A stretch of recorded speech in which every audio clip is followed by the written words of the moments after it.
তো আমরা যেটা ডিসকাস করছিলাম, যেটা বললাম যে আজকে আমরা শুরু করতে চলেছি ইন্ডিয়ান কনস্টিটিউশন বা ভারতের সংবিধান সম্পর্কে।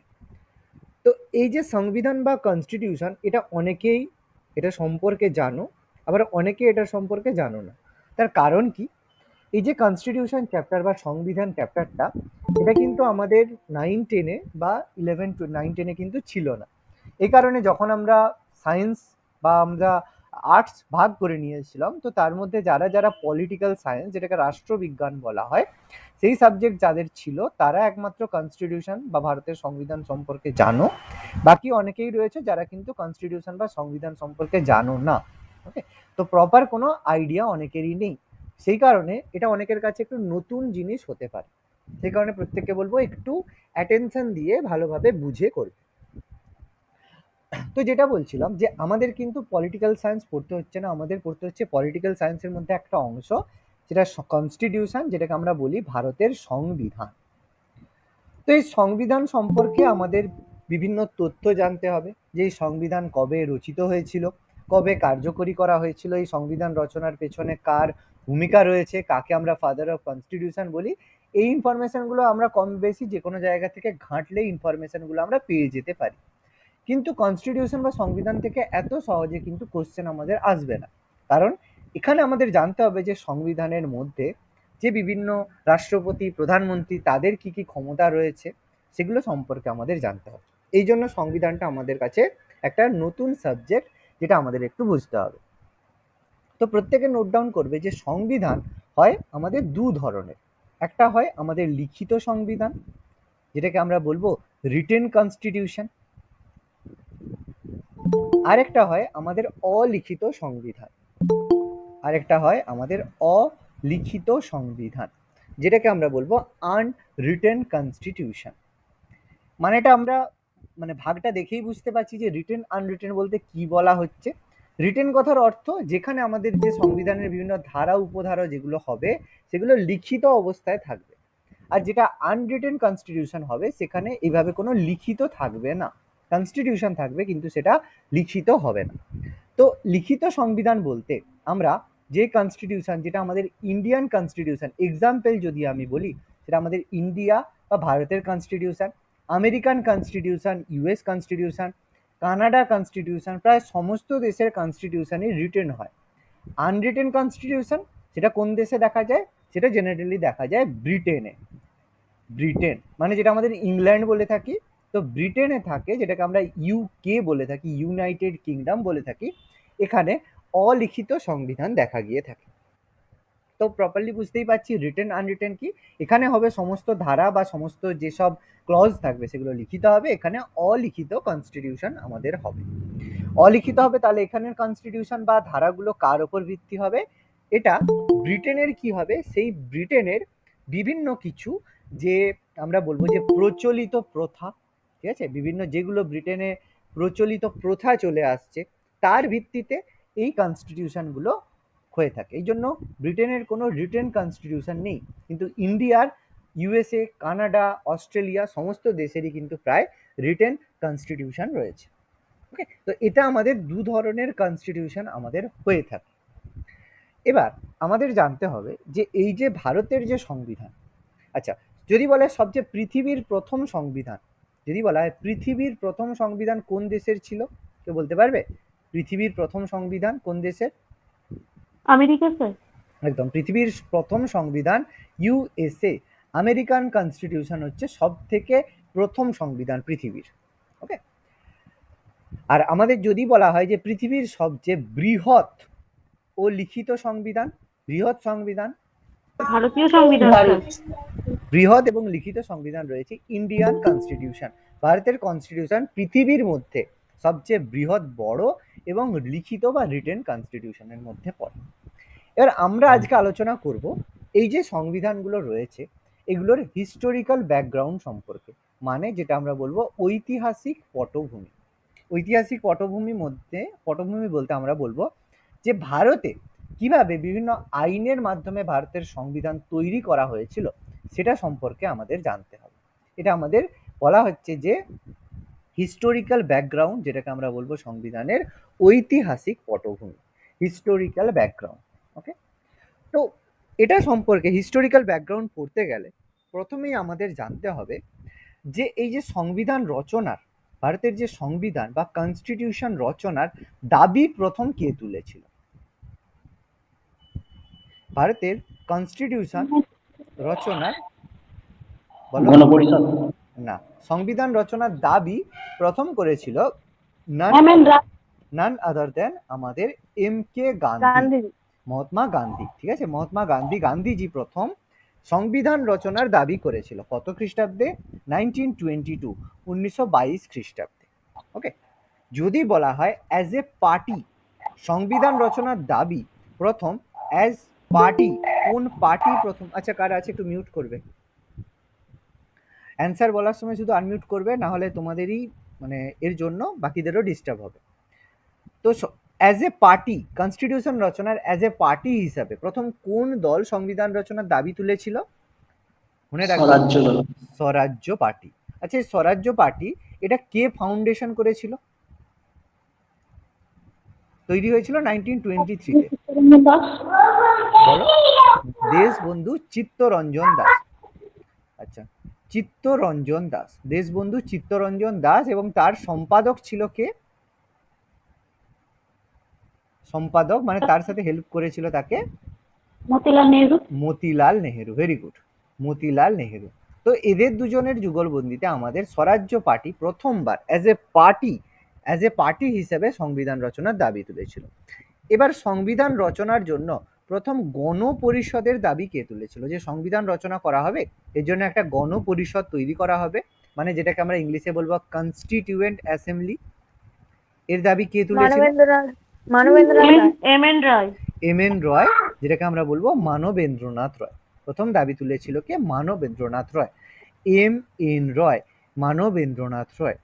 এম এন রয় তুলেছিল কবে? 1934, 1934 সালে সংবিধান রচনার দাবি তুলেছিল। ওকে, তো এটা আমাদের মোটামুটি অ্যাজ এ এমসিকিউ এর মতো আমরা তিনটে ইনফরমেশন মনে রাখবো, যে সংবিধান রচনার দাবি প্রথম, কনস্টিটিউশন রচনার দাবি তুলেছিল Mohandas Karamchand Gandhi, M K Gandhi. As a party হিসেবে দাবি তুলেছিল Swaraj party 1923। M N Roy প্রথম গণপরিষদ বা কনস্টিটিউয়েন্ট অ্যাসেম্বলি গঠন করার দাবি তুলেছিল। ওকে, এবার ভারতের যে সংবিধান গঠিত হয়েছিল, বা সরি যদি বলি গণপরিষদ যে গঠিত হয়েছিল, সেটা কোন আইনের ভিত্তিতে গণপরিষদ গঠিত হয়? কোন আইনের ভিত্তিতে? ভারত শাসন আইন। না, ভারতে হচ্ছে cabinet mission plan. Cabinet mission plan কত সাল? 35। একদম ভুল উত্তর, 1946, 1946 সালে ক্যাবিনেট মিশন এসেছিল ভারতে। তাদের কথাতে বা তাদের এতে আমাদের তৈরি হয়েছিল গণপরিষদ। আর তুমি যেটা 1935-এর কথা বলছো, হ্যাঁ, আর তুমি যেটা কেউ বলছো 1935-এর কথা, সেটা ছিল ভারত শাসন আইন, যেটাকে শাসন আমাদের আইন। ভারত সংবিধান রচনার ভিত্তি হিসেবে বলা হয়ে থাকে। কিন্তু গণপরিষদ গঠিত হয়েছিল ক্যাবিনেট মিশন প্ল্যানের আন্ডারে। ওকে, আচ্ছা, তো ক্যাবিনেট মিশন প্ল্যানের আন্ডারে কিভাবে গঠিত হয় আমরা হিস্ট্রি এগুলো পুরো ডিসকাস করবো। ঠিক আছে, এগুলো আমাদের ক্যাবিনেট মিশনের কতজন মেম্বার ছিল, কিভাবে গঠিত হলো, আমরা টোটালটা ডিসকাস করবো। বলো, যতটা আমি বললাম এর মধ্যে কারো কোনো ডাউট থাকলে বলো। স্যার ক্যাবিনেট মিশন মানে ওই লাইনটা একটু আবার বলুন। এই যে গণপরিষদ গঠিত হয়েছিল, গণপরিষদ কনস্টিটিউয়েন্ট অ্যাসেম্বলি গঠিত হয় ক্যাবিনেট মিশন প্ল্যানের দ্বারা, মানে অধীনে। ঠিক আছে, স্যার সালটা বলুন। 1946, দেখো সাল লেখা আছে 1946, স্ক্রিনের দিকে দেখো, প্রত্যেকে দেখতে পাবে।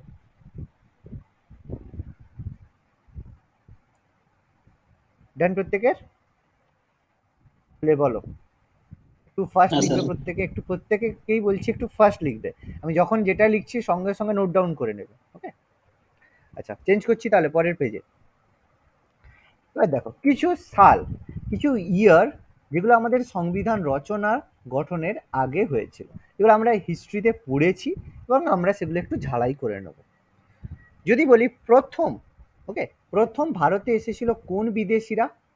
প্রথম ভারতে আসে কোন বিদেশি, মানে বিদেশি বলতে কোন বিদেশি শক্তি, মানে আমাদের হচ্ছে ট্রেড করার জন্য, বাণিজ্য করার জন্য ভারতে আসে? ইংরেজরা। ইংরেজ কি? না পর্তুগিজরা। পর্তুগিজরা, ভেরি গুড। পর্তুগিজরা। প্রথম ভারতে এসেছিল পর্তুগিজরা, কত খ্রিস্টাব্দে? 1498, 1498। কে এসেছিল, তার নাম কি ছিল? Vasco da Gama. Vasco da Gama. কোথায় এসেছিল? ভারতের কোন কালিকট। বন্দরে? কালিকট বন্দরে। কালিকট বন্দরে, ভেরি গুড। এগুলো আমরা প্রত্যেকে কম বেশি আগেই পড়েছি। কালিকট বন্দরে এসেছিল। সেই সময় কালিকটের রাজা কে ছিল? রাজার নাম স্যার জামাই। জামোরিন, ঠিক আছে, জামোরিন ছিল রাজা। ওকে, এই ইনফরমেশনটা এখানে পড়ে রাখো, হিস্ট্রিতে আমরা আবার পড়বো। এখানে বলে দিচ্ছি, যত এখানে এটা পড়ে নেবে তত পরে কিন্তু তোমাদেরই সুবিধে হবে। ওকে, তো প্রথম ভারতে এসেছিল কবে? পর্তুগিজরা ভারতে এসেছিল 1498 খ্রিস্টাব্দে। তাহলে ইংরেজরা কবে আসে? ইংরেজরা ভারতে আসে কবে? 1600। 1600 খ্রিস্টাব্দে, ভেরি গুড। 1600 খ্রিস্টাব্দে ইংরেজরা ভারতে আসে। কার হাত ধরে আসে? একটা কোম্পানির মাধ্যমে এসেছিল, সেটা কি? East India company. East company. India company, very good. তো ইস্ট ইন্ডিয়া কোম্পানির হাত ধরে তারা ভারতে এসেছিল। ভারতে বাণিজ্য করার উদ্দেশ্যে 1600 খ্রিস্টাব্দে ইস্ট ইন্ডিয়া কোম্পানির হাত ধরে তারা ভারতে আসে। খুবই ভালো কথা। ভারতে এসে তারা যখন ভারতে আসে, তখন আমাদের মুঘল শাসক কে ছিল? তখন আমাদের মুঘলরা রাজত্ব করতো। তখন আমাদের মুঘল শাসক কে ছিল 1600 খ্রিস্টাব্দে? কে ছিল? আকবর, ঠিক আছে। 1600-তে আকবর ছিল। এবার তারা বাণিজ্য করার যখন পারমিশন পায়, যখন ইস্ট ইন্ডিয়া কোম্পানি প্রথম বাণিজ্য কুঠি নির্মাণ করে, বাণিজ্য কুঠি তৈরি করেছিল কোথায়? নির্মাণ করে কোথায়? সুরাটে বানিয়েছিল, ঠিক আছে। প্রথম তারা বাণিজ্য কুঠি নির্মাণ করেছিল ভারতে এসে সুরাটে। তখন কার কাছ থেকে পারমিশন পেয়েছিল? সেটা হবে জাহাঙ্গীর। ওকে, এটা যেন গুলিয়ে না যায়, একটু মনে রাখবে যে যখন 1600 খ্রিস্টাব্দে তারা ভারতে আসে, তখন মোগল শাসক ছিল আকবর। বাণিজ্য কুঠি নির্মাণ করেছিল সুরাটে, সেটা ছিল 1627 খ্রিস্টাব্দে, 1627। তখন মুঘল শাসক ছিল জাহাঙ্গীর, কারণ আকবর 1605-এ আকবর সিংহাসনচ্যুত হয়েছিল, বা সিংহাসন থেকে চলে গিয়েছিল, বা মারা গিয়েছিল, যা বলবে সেম। তো জাহাঙ্গীরের সময় ইস্ট ইন্ডিয়া কোম্পানি এসে প্রথম বাণিজ্য কুঠি নির্মাণ করেছিল সুরাট। তো এরপরে আমরা জানি যে বড় একটা যুদ্ধ হয়েছিল 1627-এর পরে। তারপর পরবর্তী মুঘলরা খুব উইক হয়ে গিয়েছিল। তারপর আমরা জানি 1757-তে একটা যুদ্ধ হয়েছিল। কি হয়েছিল? পলাশির যুদ্ধ। পলাশির যুদ্ধ হয়েছিল। পলাশি যুদ্ধ। তো এই পলাশির যুদ্ধের ফলে কি হয়? পলাশির যুদ্ধের ফলে আমাদের যে ব্রিটিশরা কি করে, আমাদের বাংলা, বিহার এবং উড়িষ্যার উপরে তাদের কর্তৃত্ব হয়। কিন্তু এর মাধ্যমে প্রথমবার তারা ভারতে কি করে, বাংলাতে সিংহাসনে বসায় কাকে? মির্জাফরকে সিংহাসনে বসায়। তো মির্জাফরকে সিংহাসনে বসিয়ে তারা বাণিজ্য করার জন্য একটা ভালো লাইসেন্স পেয়েছিল পলাশির যুদ্ধের মাধ্যমে। কিন্তু সেটা পাওয়ারফুল হলো কবে? কিছুদিন পরে, 1764-এ। কি হলো? বক্সারের যুদ্ধ, মনে পড়ে? হ্যাঁ। তাই তো, বক্সারের যুদ্ধ হয়েছিল। বক্সারের যুদ্ধে পরাজিত হলো কে? মীর কাসিমকে পরাজিত হয়। বক্সারের যুদ্ধে মির্জাফরের পরে তার জামাতা ছিল মীর কাসিম, জামাই ছিল। তো মীর কাসিমকে পরাজিত করে, এবং মীর কাসিমকে পরাজিত করার পরে একটা ট্রিটি সাইন হয়, মানে একটা চুক্তি স্বাক্ষর হয়। কবে? 1765। এই সালগুলো প্রত্যেকটা কিন্তু লাগবে। এগুলো যদি এখানে পড়ে নাও, হিস্ট্রিতে তোমাদেরকে কিন্তু আর বেশি মাথা ঘামাতে হবে না, খুব ইজি পড়া হয়ে যাবে। ওকে, তো 1765-এ কি হলো? দেওয়ানি লাভ হলো। এটা আমরা পড়েছি, দেওয়ানি লাভ হয়। তো দেওয়ানি লাভ তারা কার কাছ থেকে করে? তখন মুঘল সম্রাট ছিল, তখন মুঘল এম্পায়ার ছিল, মুঘল সম্রাট ছিল, বলো? শাহজাহান। দ্বিতীয় বাহাদুর শাহ আলম। দ্বিতীয় পুলকেশী। কতগুলো নাম বললে। দ্বিতীয় শাহ আলম। দ্বিতীয় পুলকেশী কোথাকার লোক? আর হচ্ছে দ্বিতীয় শাহ আলম। আচ্ছা, যাই হোক, ঠিক আছে, বুঝতে পারছি, ঠিক আছে, অসুবিধা নেই। তো দেওয়ানি লাভ করলো কার কাছ থেকে? মুঘল সম্রাট দ্বিতীয় শাহ আলমের কাছ থেকে। ঠিক আছে, এখন ইনফরমেশনগুলো লিখে নাও, হিস্ট্রিতে আমরা এগুলো নিয়ে আলোচনা করবো, সমস্যা নেই। তো দ্বিতীয় শাহ আলমের কাছ থেকে তারা দেওয়ানি লাভ করলো। দেওয়ানি লাভের মাধ্যমে তারা কি লাভ করলো? আমাদের যে বাংলা, বিহার এবং উড়িষ্যা, ঠিক আছে, উড়িষ্যা থেকে তারা ফ্রিতে বাণিজ্য করার পারমিশন পেল। ওকে, তো এটা আমাদের হলো, দেখো সালগুলো এখান থেকে পড়বে। তাহলে ভারতে আসে বাণিজ্য করার জন্য, বিদেশি হিসাবে বাণিজ্য করার জন্য প্রথমে আসে কারা? পর্তুগিজরা আসে। কে এসেছিল? তার নাম ছিল ভাস্কো ডা গামা। কোথায় এসেছিল? কালিকট বন্দরে। কালিকটের রাজা কে ছিল? জামোরিন। ইংরেজরা কবে ভারতে আসে? 1600 খ্রিস্টাব্দে। তখন মুঘল শাসক কে ছিল? আকবর। বাণিজ্য কুঠি নির্মাণ করে যখন ইংরেজরা, তখন মুঘল সম্রাট কে ছিল? জাহাঙ্গীর। পলাশির যুদ্ধ কত খ্রিস্টাব্দে হয়? 1557 খ্রিস্টাব্দে। বক্সারের যুদ্ধ কত খ্রিস্টাব্দে হয়? 1764 খ্রিস্টাব্দে। দেওয়ানি লাভ কত খ্রিস্টাব্দে হয়? 1765 খ্রিস্টাব্দে। তখন আমাদের মুঘল সম্রাট ছিল দ্বিতীয় শাহ আলম। ওকে, দেখো এতটা অবধি আশা করি প্রত্যেকে বুঝতে পেরেছো। ক্লিয়ার এটা? এতটা নোট ডাউন করেছো, এতটা লেখা হয়েছে আশা করি, বলো। হ্যাঁ স্যার লেখা স্যার হয়ে হয়ে গেছে। গেছে। ওকে, এবার দেখো, এবার আমরা এগোচ্ছি। তারপরে যে এরপরে কি হলো, ব্রিটিশরা কি করলো, বিভিন্ন ভারতে 1765-তে দেওয়ানি লাভের পরে তারা কি করলো, বিভিন্ন আইন প্রণয়ন করলো আমাদের জন্য। বিভিন্ন আইন তারা আমাদের জন্য প্রণয়ন করলো। কিসের জন্য? আমাদের ভারতকে শাসন করার উদ্দেশ্যে। তারা আইন করে কি? ভারতকে শাসন করার জন্য। মানে এটা কিন্তু ইস্ট ইন্ডিয়া কোম্পানি। প্রথমে তখন কিন্তু ব্রিটিশ পার্লামেন্ট কিছু করেনি, তখন ছিল east India company. East India company কি করে? বিভিন্ন আইন প্রণয়ন করে ভারতকে শাসন করার উদ্দেশ্যে। ওকে, তো এই যে অ্যাক্ট, সেই অ্যাক্টগুলো আমাদেরকে এখানে পড়তে হবে, যে কোন অ্যাক্টের মাধ্যমে কি হয়েছিল, কোন অ্যাক্ট কত সালে পাস হয়েছিল ইস্ট ইন্ডিয়া কোম্পানির, এটা আমাদের জানতে হবে। ওকে, তো এবার আমরা যেটা ডিসকাস করব, যে এই যে আইন তৈরি হয়েছিল, এই আইনটা আমাদের দুটো ফেজে বা দুটো এরিয়াতে পড়তে হবে। ফার্স্ট পার্টে আমরা পড়ব কি? কোম্পানির শাসন, যেটাকে আমরা বলবো কোম্পানি রুল, COMPANY, বলা হয় কোম্পানির শাসন বা কোম্পানি রুল। আর সেকেন্ড ফেজ আমরা পড়ব ক্রাউন রুল। ঠিক আছে, ক্রাউন রুল। ক্রাউন রুল বলতে রানীর শাসন। ক্রাউন মানে আমরা বুঝতে পারি, ক্রাউন মানে হচ্ছে যে কি বলে, মুকুটের শাসন, এইভাবে আর কি। তো ক্রাউন রুল, কোম্পানি রুলটা আমরা সাল বলবো 1773, 1773 সাল থেকে 1857, 1857। আর ক্রাউন রুল বলবো 1858 থেকে 1947, 1947 সাল। এই টাইমটাকে আমরা বলবো দুটো ফেজে আমাদেরকে ভাগ স্যার। করতে হবে। হ্যাঁ বলো। স্যার 1773-তে তো রেগুলেটিং অ্যাক্টও চালু হয়েছিল না? অবশ্যই, কোম্পানি অ্যাক্টের মধ্যে প্রথমটাই তো রেগুলেটিং অ্যাক্ট। প্রথম যে কোম্পানির অ্যাক্ট ছিল সেটা তো রেগুলেটিং অ্যাক্ট দিয়েই শুরু। ঠিক আছে, একদম ঠিক আছে। ঠিক আছে। হ্যাঁ, আমরা অবশ্যই রেগুলেটিং, এই যে সালগুলো আমি মেনশন করেছি, তার মানে প্রত্যেকটা সালে কিছু না কিছু ঘটনা ঘটেছিল, সেই কারণেই এই সালগুলোকে মেনশন করা হচ্ছে। ওকে, দেখো, তো কোম্পানি রুলের মধ্যে আমরা 1773 থেকে 1857 মধ্যে পড়বো। মানে এটা হচ্ছে ইস্ট ইন্ডিয়া কোম্পানির ডাইরেক্ট শাসনের মধ্যে পড়ছে। এতটা অবধি আমরা কি দেখেছিলাম? আগের পেজ অবধি আমরা কি দেখেছিলাম? এটা তারা ভারতে শাসন ক্ষমতা অধিকার করছিল। 1600 থেকে 1757 অবধি তারা শাসন ক্ষমতা অধিকার করেছিল। তো 1765 এর পরে 1773 সালে 1773-তে প্রথমবার ব্রিটিশ পার্লামেন্ট, মানে প্রথমে আমরা ডিসকাস করবো এই কোম্পানি রুল সম্পর্কে। এই যে কোম্পানি রুলের মধ্যে কোন কোন আইন পাস হয় সেটা আমাদের প্রথমে জানতে হবে, তারপর আমরা ক্রাউন রুল পড়ব। তো কোম্পানি রুলের মধ্যে প্রথম যে একটা সম্পর্কে আমাদের পড়তে হবে সেটা হচ্ছে রেগুলেটিং অ্যাক্ট।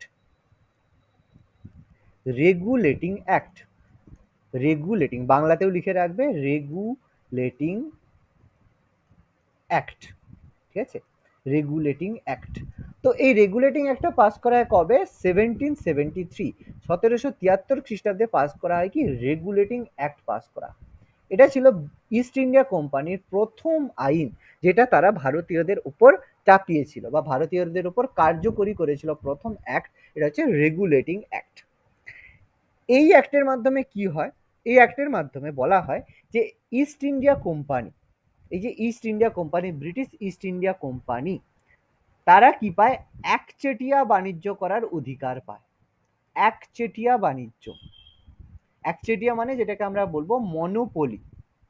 মনোপলি মানে আমরা জানি কোনো জিনিস যদি কেউ একা বিক্রি করে তখন আমরা বলি মনোপলি। ঠিক আছে, যেমন রেলওয়ে টিকিট, সেটা একমাত্র ইন্ডিয়ান রেলওয়েজই বিক্রি করে, সেটা কিন্তু অন্য কোনো সংস্থা বিক্রি করতে পারে না, তাই সেটা হচ্ছে মনোপলি, যেটাকে একচেটিয়া বাণিজ্য। তাহলে ইস্ট ইন্ডিয়া কোম্পানি একচেটিয়া বাণিজ্য করার অধিকার পায় কোন আইনের মাধ্যমে? রেগুলেটিং আইনের মাধ্যমে।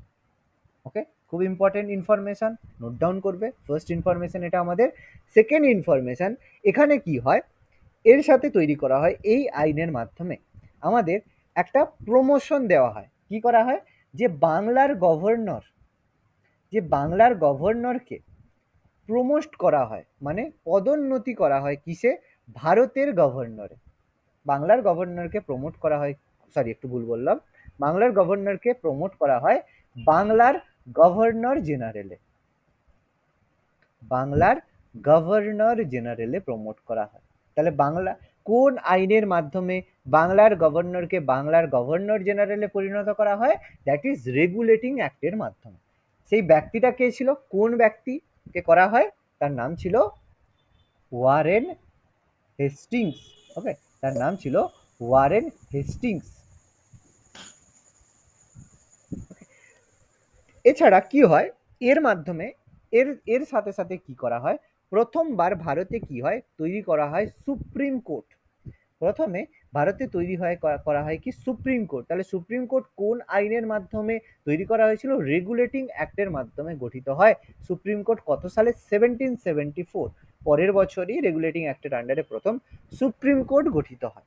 এবং এই সুপ্রিম কোর্টের প্রথম প্রধান বিচারপতি কে ছিল? একদম প্রথম প্রধান বিচারপতি, chief justice of supreme court, তার নাম ছিল স্যার ইলিজা ইম্পে। তার নাম ছিল স্যার ইলিজা ইম্পে। ইলিজা ইম্পে। খুব ইম্পর্টেন্ট ইনফরমেশনগুলো আমরা ডিসকাস করছি। তাহলে কোন আইনের মাধ্যমে সুপ্রিম কোর্ট গঠিত হয়? রেগুলেটিং অ্যাক্টের মাধ্যমে। সুপ্রিম কোর্টের প্রথম প্রধান বিচারপতি ছিল স্যার ইলিজা ইম্পে। ওকে, দেখো এতটা অবধি আশা করি প্রত্যেকের ক্লিয়ার। স্যার বলছি কেউ একজন ভিডিও অন করে রেখেছে, একটু অসুবিধা হচ্ছে। আচ্ছা, ভিডিও কার একটু অন আছে? একটু অফ করে দাও তো। তুমি দেখো যে অন করে রেখেছো তার নিজেরই নেট শেষ হবে, বাকিদেরও কিন্তু একটু সমস্যা হবে। একটু অফ করে দাও। আচ্ছা, দেখো এতটা অবধি আশা করি প্রত্যেকে বুঝতে পেরেছো। ওকে, নেক্সট আইন যেটা তৈরি করা হলো রেগুলেটিং অ্যাক্টের পরে এলো একটা অ্যাক্ট, সেটাকে বলা হয় act of settlement. Act of settlement. Act of settlement করা হয় কবে? 1781-এ, 1781 খ্রিস্টাব্দে তৈরি করা হয় অ্যাক্ট অফ সেটেলমেন্ট। এই অ্যাক্ট অফ সেটেলমেন্টটা কি ছিল? এটা একদম ছোট্ট একটা অ্যাক্ট ছিল, যেটা একটা পদক্ষেপ ছিল, যেটা অ্যাক্ট অফ সেটেলমেন্টের মাধ্যমে কি করা হয়? যে ইস্ট ইন্ডিয়া কোম্পানি, যে আমাদের ইস্ট ইন্ডিয়া কোম্পানিকে কি করা হয়? কোম্পানিকে এক্সেম্পটেড করা হয়। EXEMPTED, এক্সেম্পটেড করা হয় ফ্রম জুরিসডিকশন।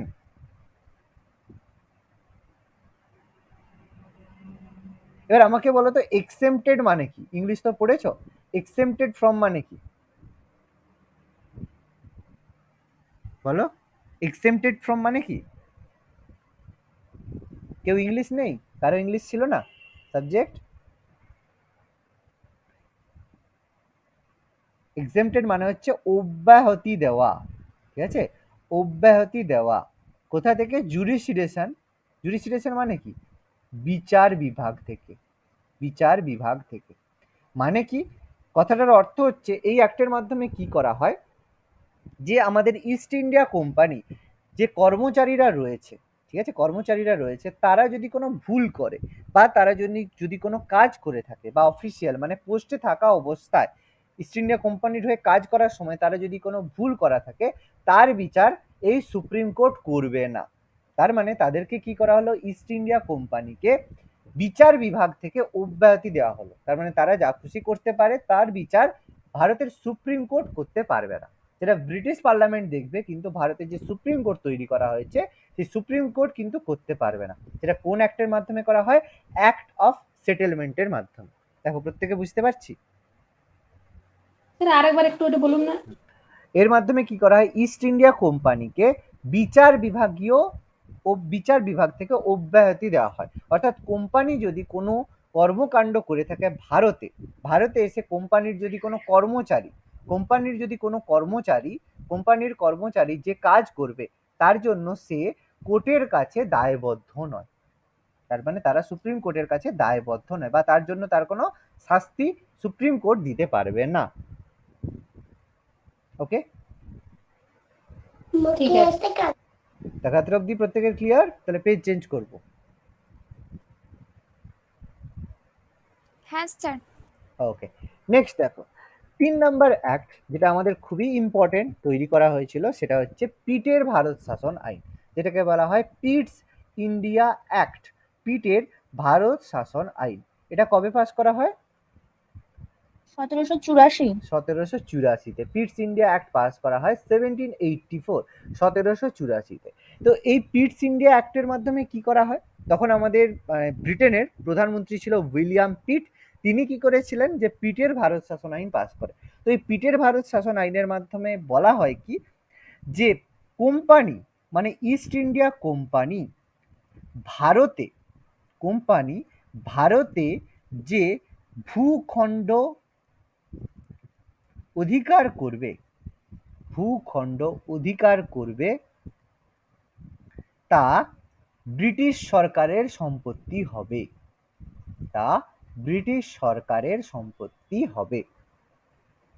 তার মানে কি, ইস্ট ইন্ডিয়া কোম্পানি ইন্ডিয়াতে গিয়ে যে সম্পত্তি কিনুক না কেন, সেটা ব্রিটিশ সরকারের সম্পত্তি হবে। ব্রিটিশ সরকার যদি চায় সেই সম্পত্তিটা ইউজ করতে পারবে। যেহেতু ব্রিটিশ সরকারের আন্ডারেই কোম্পানিটা গড়ে উঠেছে ইস্ট ইন্ডিয়া কোম্পানি, সেই কারণে এই অ্যাক্টের মাধ্যমে করা হয় যে ইস্ট ইন্ডিয়া কোম্পানির যে ভূখণ্ড থাকবে, যেগুলো তারা দখল করবে ভারতে, সেটা সরাসরি ব্রিটিশ সরকারের সম্পত্তি হয়ে যাবে। কোন অ্যাক্টের মাধ্যমে এটা পাস করা হয়? পিটের ভারত শাসন আইনের মাধ্যমে এটা পাস করা হয়। ওকে, দেখো আশা করি প্রত্যেকে বুঝতে পেরেছি। তো এগুলো করার পরে ইস্ট ইন্ডিয়া কোম্পানির উপর থেকে হোল্ড সরানোর জন্য ভারতে কি করা হয়, বিভিন্ন চার্টার অ্যাক্ট পাস করা হয়, যেগুলোকে আমরা বলবো বিভিন্ন সনদ আইন, সনদ বা যেগুলোকে আমরা বলবো চার্টার অ্যাক্ট বা চার্টার আইন। বিভিন্ন সনদ আইন বা চার্টার অ্যাক্ট পাস করা হয়। তো এরকম ভারতে কতগুলো চার্টার অ্যাক্ট পাস করা হয়েছিল? প্রথমবার চার্টার অ্যাক্ট পাস করা হয় 1793-তে, তারপর 20 বছরের ডিফারেন্সে 1813-তে, 1833-এ, আর অ্যাট লাস্ট 1853-তে। এই চারটে চার্টার অ্যাক্ট আমাদের হয়েছিল। প্রথম 1793, 1813, 1833 আর 1853। এই চার্টার অ্যাক্ট বা সনদ আইন চারটে ভারতে পাস করা হয়েছিল। তো এই চার্টার অ্যাক্টগুলোর উদ্দেশ্য কি ছিল, যে আমাদের উদ্দেশ্যটা প্রত্যেকে একটু নোট ডাউন করবে, যে ভারতের যে পূর্বতন শাসন ব্যবস্থা রয়েছে, ভারতের যে পদ্ধতিতে ইস্ট ইন্ডিয়া কোম্পানি শাসন করছে, সেই পূর্বতন শাসন ব্যবস্থার সংস্কার করা, সংস্কারের জন্য পাস করা হয়েছিল কি চার্টার অ্যাক্ট। ওকে, তো এই চার্টার অ্যাক্ট আরেকবার প্রথম থেকে বলবেন যেটা বললেন। আচ্ছা, চার্টার অ্যাক্ট ভারতে পাস করা হয় কিসের জন্য, যে ভারতের যে ইস্ট ইন্ডিয়া কোম্পানি যে শাসন ব্যবস্থা চালু করেছিল, সেই পূর্বতন শাসন ব্যবস্থার সংস্কারের জন্য, মানে যেভাবে তারা শাসন করছিল সেটাকে রিফর্ম করার জন্য বা সংস্কার করার জন্য ইস্ট ইন্ডিয়া কোম্পানি থেকে, মানে ব্রিটিশ পার্লামেন্ট থেকে বিভিন্ন সনদ আইন বা চার্টার অ্যাক্ট পাস করা হয়। তো এই চার্টার অ্যাক্টের মাধ্যমে কি করা হয়েছিল, 1793-তে প্রথমবার কি করা হয়, চার্টার অ্যাক্ট পাস করা হয়। এবং এই চার্টার অ্যাক্টের মাধ্যমে বলা হয়, এই যে একচেটিয়া বাণিজ্য যেটা রেগুলেটিং অ্যাক্টের মাধ্যমে পেয়েছিল, সেটাকে আরো 20 বছরের জন্য বাড়িয়ে দেওয়া হলো। যে আরো 20 বছরের জন্য, যেমন আমরা সে রিনিউ করি কোনো জিনিস, সেরকম 20 বছরের জন্য তাদের যে লাইসেন্স, একচেটিয়া বাণিজ্যের অধিকারকে রিনিউ করা হলো এখানে। ওকে, তো এই 1793 চার্টার অ্যাক্ট এতটা আমাদের কাছে গুরুত্বপূর্ণ নয়। গুরুত্বপূর্ণ চার্টার অ্যাক্ট হচ্ছে 1813, 1813 চার্টার অ্যাক্টটা আমাদের কাছে খুব গুরুত্বপূর্ণ। তাহলে 20 বছর পরে 1793 থেকে +20 যদি করি, 1813 হয়ে যাচ্ছে 1813। এই চার্টার অ্যাক্টের মাধ্যমে কি করা হয়, খুব একটা যুগান্তকারী সিদ্ধান্ত নেওয়া হয় কি, যে একচেটিয়া বাণিজ্য, এই যে একচেটিয়া বাণিজ্য ছিল ইস্ট ইন্ডিয়া কোম্পানি যেটা পেত, সেই একচেটিয়া বাণিজ্যর অধিকার লোপ করা হয়, একচেটিয়া বাণিজ্যের অধিকার লোপ পায়। তাহলে কোন অ্যাক্টের মাধ্যমে ইস্ট ইন্ডিয়া কোম্পানি একচেটিয়া বাণিজ্য অধিকার পেয়েছিল? অ্যান্সার কি হবে? Regulating act. রেগুলেটিং। আর কোন অ্যাক্টের মাধ্যমে একচেটিয়া বাণিজ্যের অধিকার হারিয়েছিল? Charter act. 1813 charter act. শুধু চার্টার অ্যাক্ট বললে কিন্তু হবে না, পরীক্ষার কোশ্চেনে উইথ ইয়ার মেনশন থাকবে, মনে রাখতে হবে। তো তারা একচেটিয়া বাণিজ্যের অধিকার লোপ পায় 1813 চার্টার অ্যাক্টের মাধ্যমে। ফলে কি হয়, যে কোনো ইংরেজ বণিক এসে ভারতে বাণিজ্য করতে পারবে। তবে দুটো জিনিসে তাদের একচেটিয়া বাণিজ্যের অধিকার ছিল। একটা কি, চীনের সঙ্গে চা ব্যবসা, ওকে, চীনের সঙ্গে চা ব্যবসা আর আফিম ব্যবসা। আফিম মানে আমরা বুঝি মাদক দ্রব্য। তো এই চীনের সঙ্গে চা এবং আফিম ব্যবসাতেই একমাত্র ইস্ট ইন্ডিয়া কোম্পানির একচেটিয়া বাণিজ্য ছিল। বাকি সমস্ত জিনিসের ওপর থেকে একচেটিয়া বাণিজ্যের অধিকার টোটালি তুলে নেওয়া হয় এই অ্যাক্টের মাধ্যমে। ওকে, এছাড়া আর কি করা হয়, ভারতের যে শিক্ষা খাতে, ভারতের এডুকেশন পারপাসে শিক্ষা খাতে, মানে শিক্ষা খাতে কি করা হয়, 1 লক্ষ টাকা বরাদ্দ করা হয়। বলা হয় যে ইস্ট ইন্ডিয়া কোম্পানি যে শিক্ষা খাতে তাদেরকে 1 লক্ষ টাকা বরাদ্দ করা হয়। বলা হয় এডুকেশন, ভারতীয়দের শিক্ষার জন্য তোমাকে 1 লক্ষ টাকা বছরে খরচ করতেই হবে। ঠিক আছে, 1 লক্ষ টাকা বছরে। এখনকার দিনে মানে তখনকার দিনে 1 লক্ষ টাকা মানে এই টাকাটা প্রচুর টাকা ছিল, হিউজ টাকা ছিল তখনকার দিনে। ওকে, তাহলে এটা কোন অ্যাক্টের মাধ্যমে হয়, রেগুলেটিং অ্যাক্ট 1813 এর মাধ্যমে। আর কি করা হয়, যে খ্রিস্টান যেসব মিশনারি রয়েছে, খ্রিস্টান মিশনারি যারা রয়েছে, খ্রিস্টান মিশনারিদের ভারতে ধর্ম প্রচারের সুযোগ দেওয়া হয়, ভারতে ধর্ম প্রচারের সুবিধা দেওয়া হয়। মানে খ্রিস্টান মিশনারিরা এসে এবার কি করবে, ভারতে খ্রিস্টান ধর্মকে এক্সপ্যান্ড করতে পারবে। যেটা পরবর্তীকালে আমাদের সমস্যা হয়েছিল, শুদ্ধি আন্দোলন হয়েছিল, এরা জোর করে আমাদের ধর্মান্তরিত করছিল। এই কারণে পরবর্তীকালে এটা আমাদের একটা বড় আকার সমস্যা ধারণ করে, এবং যেটা আমাদের পরে দয়ানন্দ সরস্বতী এটার এই রেসপেক্টে শুদ্ধি আন্দোলন করেছিল, যেটা আমরা পরে ডিসকাস করবো এই শুদ্ধি আন্দোলন সম্পর্কে হিস্ট্রিতে। ঠিক আছে, শুদ্ধি আন্দোলনের কারণ ছিল এটা। খ্রিস্টান মিশনারিরা, কারণ ইংল্যান্ডে যেসব লোকেরা রয়েছে তারা তো খ্রিস্টান, তো খ্রিস্টান মিশনারি, খ্রিস্টানরা কোথায় থাকে, মিশনে থাকে। সেই মিশনারিরা ভারতে এসে ধর্ম প্রচারের সুযোগ পেয়েছিল, যে আমরাও যদি বিদেশে যাই, কোনো একটা জায়গা যদি দখল করি, তাহলে সেখানে গিয়ে আমরা আমাদের ধর্ম প্রচার করব। সেরকম তারাও যেহেতু ভারত যেহেতু আমাদের উপনিবেশ ছিল বা কলোনি ছিল, সেই কারণে তারাও এসে খ্রিস্টান ধর্ম ভারতে প্রচার করেছিল। ওকে, আচ্ছা, নেক্সট দেখো, এরপর 1833 চার্টার অ্যাক্ট। ঠিক আছে, 1833 চার্টার অ্যাক্টে কি হলো, এটা একটা খুব ইম্পর্টেন্ট, সব থেকে ইম্পর্টেন্ট চার্টার অ্যাক্ট ছিল 1833 এর চার্টার অ্যাক্ট। এখানে কি হলো, এখানে আবার প্রমোট করা হলো কি, দেখো বাংলার গভর্নর জেনারেল যে ছিল, বাংলার গভর্নর জেনারেল যেটা আমরা বললাম যে তৈরি করা হয়েছিল কাকে, ওয়ারেন হেস্টিংসকে, তাকে প্রমোশন করা হলো, তাকে প্রমোশন দিয়ে করা হলো কি, ভারতের গভর্নর জেনারেল।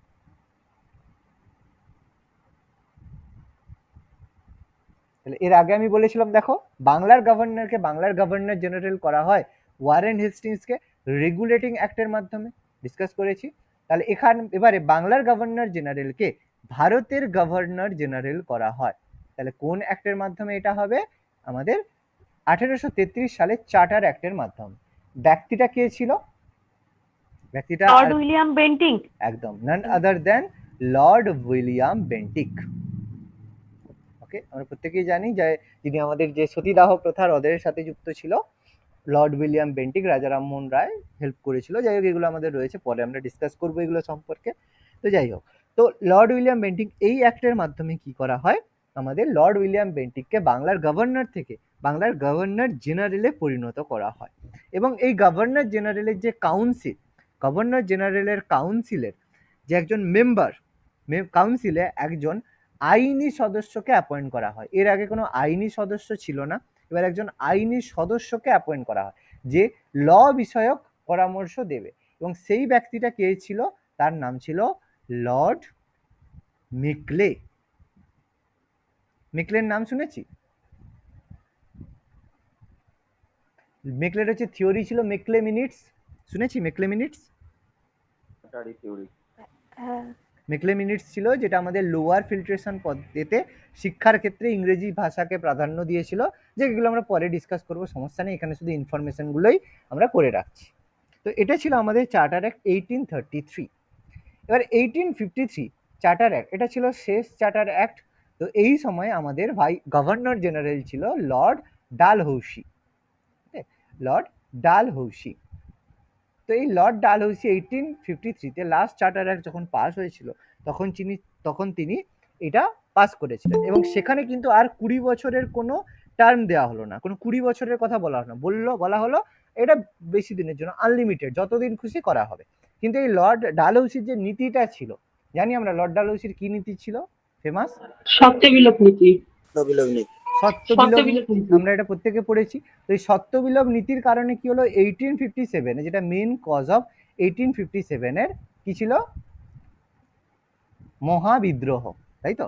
এই কারণে আমাদের মহাবিদ্রোহ হলো, এবং মহাবিদ্রোহের কারণে, মহাবিদ্রোহের সব থেকে বড় কজ লর্ড ডালহৌসির সত্যবিলোপ নীতিকে বলা হয়ে থাকে। তো এই সত্যবিলোপ নীতির ফলে লর্ড ডালহৌসির কারণে আমাদের 1857 সালের মহাবিদ্রোহ হয়েছিল। তো এই 1853-তে লর্ড ডালহৌসি কি সাজেস্ট করেছিলেন? তো তার সাজেশনের মধ্যে আমরা শুধু দুটো জিনিসই জানবো, যে কোম্পানির যে আমাদের যে কোম্পানি, ইস্ট ইন্ডিয়া কোম্পানির যে উচ্চ পদ রয়েছে, ইস্ট ইন্ডিয়া কোম্পানির যে উচ্চ পদ রয়েছে, সেই উচ্চ পদগুলিতে নিয়োগের জন্য কি করা হয়, প্রতিযোগিতামূলক পরীক্ষার ব্যবস্থা করা হয়। প্রতিযোগিতামূলক পরীক্ষা মানে যেটাকে এখন কম্পিটিটিভ এক্সাম। আগে কি হতো, সাজেস্ট করতো যে এই হবে, তাহলেই হয়ে যেত, কিন্তু এখানে কি হয়, তিনি বলেন যে প্রতিযোগিতামূলক পরীক্ষা হবে, কম্পিটিটিভ এক্সাম হবে, যেখানে ভারতীয় ইংরেজ সবাই জয়েন করতে পারবে। পরীক্ষায় যে বেশি নাম্বার পাবে সে গভর্নর জেনারেল বা যে কাউন্সিলের মেম্বার হতে পারবে। তাহলে এদেরকে উচ্চ পদগুলিতে নিয়োগ করার জন্য প্রতিযোগিতামূলক পরীক্ষার আয়োজন করা হয় এখানে। ওকে,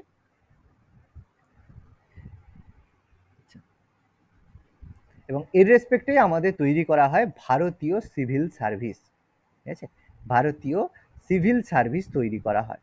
পরীক্ষায় যদি বলে ভারতের সিভিল সার্ভিস তৈরি করা হয়েছিল কোন অ্যাক্টের আন্ডারে, তাহলে আমরা বলবো 1853 সালের রেগুলেটিং অ্যাক্টের মাধ্যমে ভারতীয় সিভিল সার্ভিস তৈরি করা হয়। এর আগে শুধু ইংরেজরা দিতে পারত, এরপরে ভারতীয়রাও এই সিভিল সার্ভিস এক্সাম দিতে পারত। দেখো এতটা অবধি আশা করি প্রত্যেকে বুঝতে পেরেছো।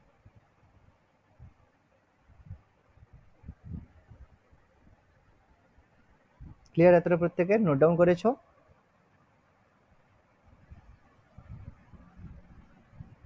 হ্যাঁ স্যার। ওকে, নেক্সট দেখো, তাহলে এখানে আমাদের কি হলো, 1857 মহাবিদ্রোহ হলো, মানে আমাদের ক্রাউন কোম্পানি রুল এন্ড হয়ে গেল।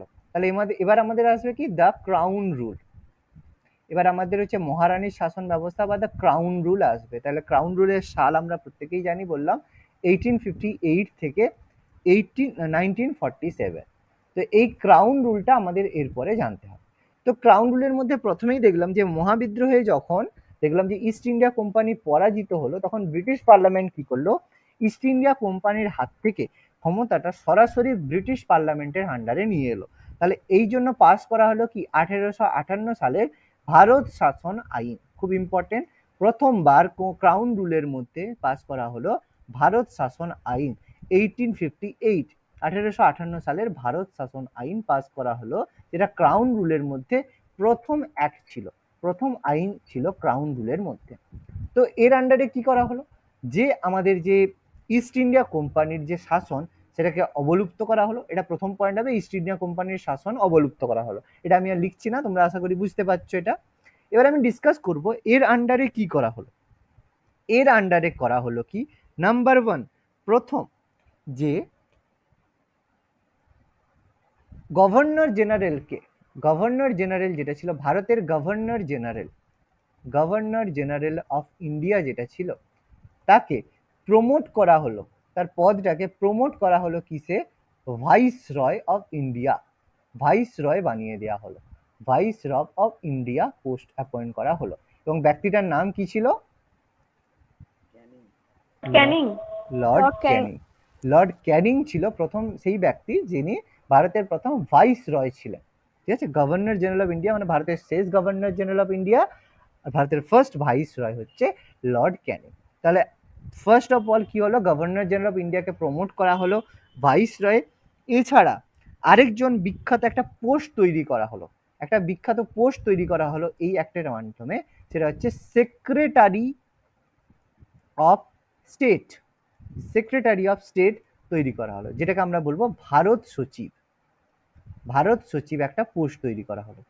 ভারত সচিব কি করবে, এই ভাইস রয়কে, সমস্ত ব্রিটিশ পার্লামেন্টের মেম্বার, এই ভাইস রয়কে, যে ব্রিটিশ পার্লামেন্টের একজন মেম্বার, তাহলে এই ব্যক্তি হবে কি member of parliament. Okay, member of parliament, member of British parliament. তাহলে ব্রিটিশ পার্লামেন্টের একজন মেম্বার, সেই মেম্বার কি করবে, ভাইস রয়ের সঙ্গে থাকবে, মানে ভারতে থাকবে, তাকে বলা হবে ভারত সচিব। এবং প্রথম ভারত সচিব অফ ইন্ডিয়ার ছিল, তার নাম ছিল আল স্ট্যানলি। তার নাম ছিল আল স্ট্যানলি। আল স্ট্যানলি ছিল প্রথম ভারত সচিব অফ ইন্ডিয়া, ভারতের প্রথম ভারত সচিব ছিল। ওকে, তাহলে কোন অ্যাক্টের মাধ্যমে ভারত সচিব পদ তৈরি করা হয়, দ্যাট ইজ ভারত শাসন আইন 1858। কোন অ্যাক্টের মাধ্যমে ভাইসরয় তৈরি করা হয়, আমরা ভারত শাসন আইন 1858। এছাড়া এই যে লর্ড ক্যানিং এর কথা আমি বললাম, লর্ড ক্যানিং তিনি একটা বিখ্যাত জিনিস চালু করেছিলেন, যেটা প্রচুর কাজে লাগে এবং এখন আমাদেরও ফলো করা হয়। তিনি চালু করেছিলেন একটা সিস্টেম, সেটা হচ্ছে পোর্টফোলিও সিস্টেম। Portfolio system. এবার পোর্টফোলিও সিস্টেম বলতে কি, দেখো পোর্টফোলিও কথার অর্থ হচ্ছে যে সমস্ত যেসব মিনিস্টার হবে তাদেরকে বিভিন্ন ডিপার্টমেন্ট ভাগ করে দেওয়া।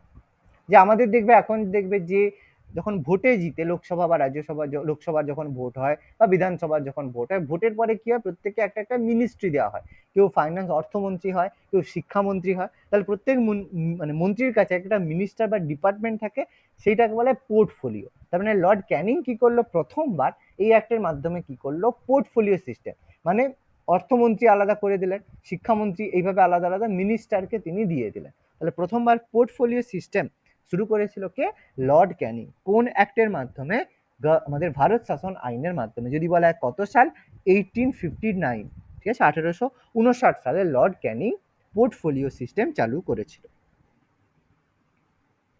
ওকে, এছাড়া আরেকটা জিনিস এই অ্যাক্টের মাধ্যমে তৈরি করা হয়, সেটা কি, এই যে ভাইস রয় যে রয়েছে, ভাইস রয় যে রয়েছে, বা এই যে সেক্রেটারি অফ স্টেট রয়েছে, সেই সেক্রেটারি অফ স্টেটের একটা গঠন করা হয় advisory committee. Advisory committee, advisory committee মানে কি, অ্যাডভাইজারি মানে কি, বাংলায় কি বলে অ্যাডভাইজারি কমিটিকে, উপদেষ্টা। উপদেষ্টা পর্ষদ বলা হয়। এখন আমাদের রয়েছে উপদেষ্টা পর্ষদ। তাহলে এই উপদেষ্টা পর্ষদ একটা গঠন করা হলো, যারা কি করবে, ভাইস রয়কে সাহায্য করবে, বলবে যে আপনার এই কাজটা করা উচিত, এই কাজটা করা উচিত নয়, সেরকম উপদেশ দেওয়ার জন্য একটা অ্যাডভাইজারি কমিটি তৈরি করা হয়েছিল। ওকে, এই অ্যাডভাইজারি কমিটির মেম্বার ছিল 15 জন সদস্য বিশিষ্ট, 15 জন সদস্য বিশিষ্ট একটা অ্যাডভাইজারি কমিটি গঠন করা হলো। ওকে, দেখো এতটা অবধি আশা করি প্রত্যেকে বুঝতে পেরেছো।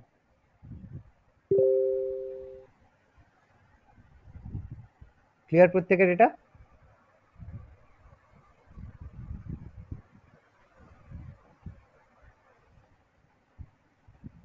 হ্যাঁ স্যার। এবার দেখো ভারত শাসন আইন এভাবে কার্যকরী করার পরে আমাদের কি হলো, তৈরি করা হলো ভারতে কাউন্সিল আইন পাস করা হলো, যেটাকে বলা হয় কাউন্সিল আইন, যেটাকে আমরা বলবো পরিষদ আইন। কাউন্সিল আইন বাংলায় যেটাকে বলবো পরিষদ আইন। এই কাউন্সিল আইন বা পরিষদ আইনগুলো কেন তৈরি করা হয়, তো সবকিছু ভালোই চলছিল, কিন্তু ভারতে কি হলো, যে প্রশাসন চলে এসছে। এর আগে ইস্ট ইন্ডিয়া কোম্পানি তো শাসন করতো, তো এভাবে কি, এরপরে কি হলো, যখন এই ভাইস রয় এলো, সেক্রেটারি অফ স্টেট এলো, এই জন্য কি হলো, আমাদের যে প্রশাসনিক কাঠামো, এই প্রশাসনিক কাঠামোকে সংস্কারের প্রয়োজন হলো। তাহলে এখানে কি হলো, প্রশাসনিক কাঠামোর সংস্কারের জন্য, প্রশাসনিক কাঠামোর সংস্কারের জন্য তৈরি করা হলো কি, আমাদের কাউন্সিল অ্যাক্ট পাস করা হলো। এরকম কতগুলো কাউন্সিল অ্যাক্ট ভারতে পাস করা হয়েছিল, 3টে পাস করা হয়েছিল। একটা হয়েছিল 1861-এ, 1861-তে পাস করা হয়। তারপর পাস করা হয় 1892-তে, 1892-তে পাস করা হয়। আর লাস্ট কাউন্সিল অ্যাক্ট পাস করা হয় 1909, 1909-তে। এই 3টে কাউন্সিল অ্যাক্ট ভারতে পাস করা হয়েছিল। তো প্রথম কাউন্সিল অ্যাক্ট যেটা পাস করা হয়েছিল, তার উদ্দেশ্য একটা, মানে সবচেয়ে বড় তার উদ্দেশ্য ছিল যে বিকেন্দ্রীকরণ করা। বিকেন্দ্রীকরণ। বিকেন্দ্রীকরণ মানে যেটাকে আমরা বলবো ডিসেন্ট্রালাইজেশন। ডিসেন্ট্রালাইজেশন ডিসেন্ট্রালাইজেশন মানে কি, খুবই সিম্পল ব্যাপার, যে আগে কি হতো, যে আকবর টাকবর তার সময় কি হতো, যে এরকম একটা সাম্রাজ্যের মধ্যে আকবর যা বলবে সবাইকে শুনতে হবে, মানে একজন রাজা তাকে ঘিরে সে যা বলবে চারদিকে সবাইকে শুনতে হবে, দ্যাট ইজ এ সেন্টার, একটা সেন্টার থাকবে। এবার ডিসেন্ট্রাল মানে কি, যে পুরো এরকম একটা রিজিয়ন থাকবে, একজন রাজা তো থাকবে, রাজার আন্ডারে বিভিন্ন গভর্নর থাকবে, গভর্নরের আন্ডারে এরকম জায়গাগুলো ভাগ ভাগ থাকবে, তার মানে ক্ষমতাটা কি হলো, ভাগ করে দেওয়া হলো, এটাকে বলা হয় ডিসেন্ট্রালাইজেশন, যেটা এখন বর্তমানে আমাদের আছে। তাহলে এই ডিসেন্ট্রালাইজেশনের প্রবণতা বা ডিসেন্ট্রালাইজেশন করা হয় কোন অ্যাক্টের মাধ্যমে, 1861 সালের কাউন্সিল অ্যাক্টের মাধ্যমে বিকেন্দ্রীকরণ করা হয়। ওকে, এবং একটা স্পেশাল পাওয়ার দেওয়া হয় ভাইস রয়ের হাতে। এবার একটা ভাইস রয়ের হাতে একটা ক্ষমতা দেওয়া হয়, ভাইস রয়ের হাতে একটা পাওয়ার দেওয়া হয়, সেটা কি, অর্ডিন্যান্স জারি করার ক্ষমতা। অর্ডিন্যান্স জারি করার ক্ষমতা। এবার কথাটা হচ্ছে অর্ডিন্যান্স কি, অর্ডিন্যান্স কি, দেখো অর্ডিন্যান্স কথার অর্থ হচ্ছে আমাদের কি হয়, যে আমি জেনারেলি বলছি, আমাদের যে ল তৈরি হয়, আমাদের একটা যে ল তৈরি হয়, সে ল তৈরি করতে হলে কি হয়, প্রথমে একটা বিল পেশ করা হয়, সেই বিলটাকে কি করা হয়, পাস করা হয়, আমাদের মেম্বার, মানে আমাদের মেম্বার অফ যে এমপিরা রয়েছে, এমপিদের ভোট নেওয়া হয়, ভোটে যদি এমপিরা বলে তখন সেই বিলটা যায় প্রেসিডেন্টের কাছে, প্রেসিডেন্টের কাছে যাওয়ার পরে প্রেসিডেন্ট সেই বিলটায় যখন সাইন করে, সিগনেচার করে বা অ্যাসেন্ট দেয়, তখন সেটা কি আর ল তৈরি হয়। তবে একটা ল তৈরি করতে গেলে প্রথমে বিল করতে হবে, সেই বিলটাকে এমপিদের দ্বারা সমর্থিত করতে হবে, এমপিদের কাছ থেকে সেটা প্রেসিডেন্টের কাছে যাবে, প্রেসিডেন্ট সাইন করলে তারপর সেটা ল হবে। তাহলে এটা একটা বড় প্রসেস, এইভাবে ল তৈরি হয়। কিন্তু অর্ডিন্যান্স কি, অর্ডিন্যান্স হচ্ছে যখন কোনো একটা বিল লোকসভা বা রাজ্যসভায় বা এমপিদের সাথে পরামর্শ না করে সরাসরি ডাইরেক্ট প্রেসিডেন্ট যদি সেটাকে সাইন করে সেটাকে ল হিসাবে তৈরি করে দেয়, তখন সেটাকে আমরা বলবো অর্ডিন্যান্স। সেটাকে বলবো অর্ডিন্যান্স। তাহলে অর্ডিন্যান্স এই জায়গায় কি হচ্ছে, মানে ভাইস রয়কে কি করা হতো, কোনো কিছু আইন পাস করতে গেলে সেক্রেটারি অফ স্টেটের পারমিশন নিতে হতো, মানে কোনো একটা বিল তৈরি করা হলো, সেই বিলটা ব্রিটিশ পার্লামেন্টে যাবে, ব্রিটিশ পার্লামেন্ট আলোচনা করে সেটাকে যখন অ্যাপ্রুভ করবে তারপর সেটা ল হবে। তাহলে এটা একটা সময় সাপেক্ষ ব্যাপার, এই জন্য ভাইসরয় কি করে, অর্ডিন্যান্স জারি করার মাধ্যমে সেই অ্যাক্টটাকে প্রথমে কার্যকরী করে দেয়, তারপর সেটাকে পরে ব্রিটিশ পার্লামেন্টের সম্মতির জন্য পাঠিয়ে থাকে। তাহলে ভাইসরয়ের অর্ডিন্যান্স জারি করার ক্ষমতা 1861 সালে কাউন্সিল অ্যাক্টের মাধ্যমে ভাইসরয়ের হাতে দেওয়া হয়। ওকে, আশা করি এতটা প্রত্যেকে বুঝতে পেরেছে। বলো, কেউ যদি বুঝতে না পারো বলো। ওকে, ওকে স্যার। আচ্ছা, এরপর দেখো এছাড়া কি করা হয় এই কাউন্সিল অ্যাক্টের মাধ্যমে। হ্যাঁ, এটা আর দরকার নেই। এবার 1892 সালের কাউন্সিল অ্যাক্টের মাধ্যমে কি করা হয়, প্রথমবার আমাদের যে আইন পরিষদ, প্রথমবার আইন পরিষদকে, যে একটা আইন পরিষদ গঠন করা হয়েছিল, আমি যে একটু আগে বলেছিলাম যে অ্যাডভাইজারি কমিটি গঠন করা হয়েছিল, এই অ্যাডভাইজারি কমিটির সাথে একটা ল কমিশন বা আইন কমিশনও গঠন করা হয়েছিল। এই আইন কমিশন যে রয়েছে, মানে যারা আইন তৈরি করবে, সেন্ট্রাল, এই যে ডিসেন্ট্রালাইজেশন করা হয় তখন এই আইন পরিষদ যারা ছিল তাদের কাছে কি করা হয়, তারা বাজেট পর্যালোচনা করতে পারবে। তাহলে আইন পরিষদের হাতে বাজেট পর্যালোচনা করার ক্ষমতা দেওয়া হয়, মানে তারা, এর আগে বাজেটটা কি হতো, সেক্রেটারি অফ স্টেট যা বলতো সেটাই হয়ে যেত, এখানে আইন পরিষদের হাতে বাজেট পর্যালোচনা করার ক্ষমতা দেওয়া হয়, মানে তারা বাজেট সম্পর্কে বলতে পারবে, বাজেটটা কি, অ্যানুয়াল অ্যানুয়াল যে হবে, মানে যেটা এই বছর আমরা কি খরচ করব তার একটা এস্টিমেট আমরা একটা বলতে পারি, যে এই জায়গায় আমাদের খরচ হবে, সেটাকে বলা হয় বাজেট। তো আইন পরিষদকে বাজেট পর্যালোচনা করার ক্ষমতা দেওয়া হয় 1892 সালের আমাদের কাউন্সিল অ্যাক্টের মাধ্যমে। ওকে, আর লাস্ট অফ অল 1909, এটা আমাদের কাউন্সিল অ্যাক্ট, খুব ইম্পর্টেন্ট, যেটা আমাদের খুবই পরিচিত, সেটা হচ্ছে মরলে মিন্টো রিফর্ম অ্যাক্ট। মরলে মিন্টো অ্যাক্ট।